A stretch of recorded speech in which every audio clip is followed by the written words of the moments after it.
Hi all, welcome to English 200, Creative Writing Online. This may be welcome back, this may be welcome for the first time. I just thought I'd spend a couple of minutes today talking about general expectations and maybe responding to a few confusions around the timing of the course.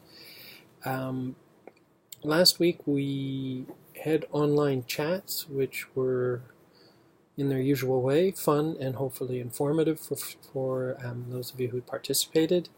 I would like to see a lot more participation. For that reason, I have put the chats on 2 different dates.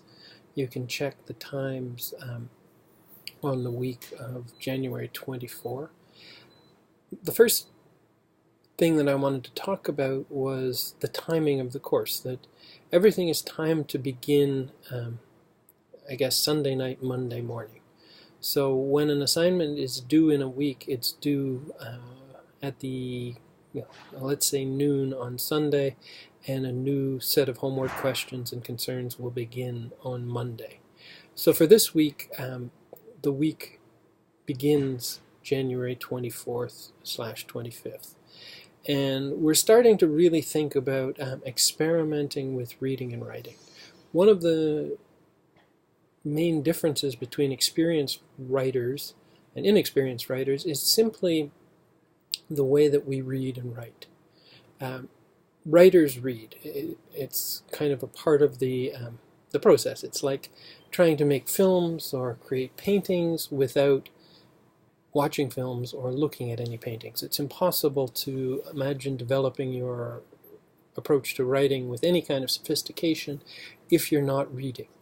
The question then becomes what to read, how to read. That as you become more competent and comfortable with your own writing practice, you will become more aware of different types of readers. And for this reason, I have spent some time developing exercises, or what I call online experiments, for you to kind of play around with the notion of reading. How does reading inform your writing? It's important to point out, too, that academic writing is very different than creative writing. In academic writing, we read for information. So we read a book, we would read a study, we would read an interview, and then we would try and point out the key ideas in that initial reading. In a sense, we translate what we've read for other people, or we translate and make links between different readings in order to develop an argument.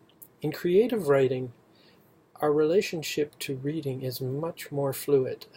Sometimes we draw attention to what we've read, sometimes we don't. Sometimes reading influences the stylistic choices that we make, sometimes it influences the types of narratives that we tell, sometimes the influence is completely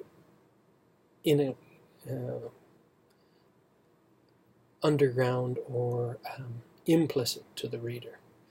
So there's a lot of freedom when it comes to creative writing on how we engage with the materials that we read. The other side of reading, which is also important to this course and to your practice, is that we are aware of our readers. We think about a particular audience whenever we sit down to write.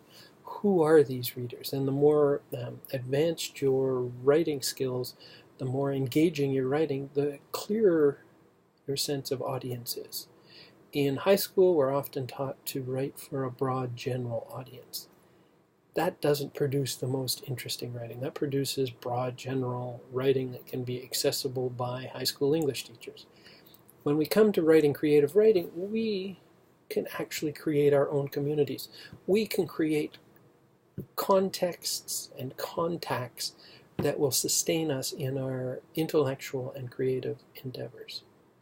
Think, as an example, maybe of fan-based writing. I think that's a genre that some people participate in or have in the past when they've taken this course.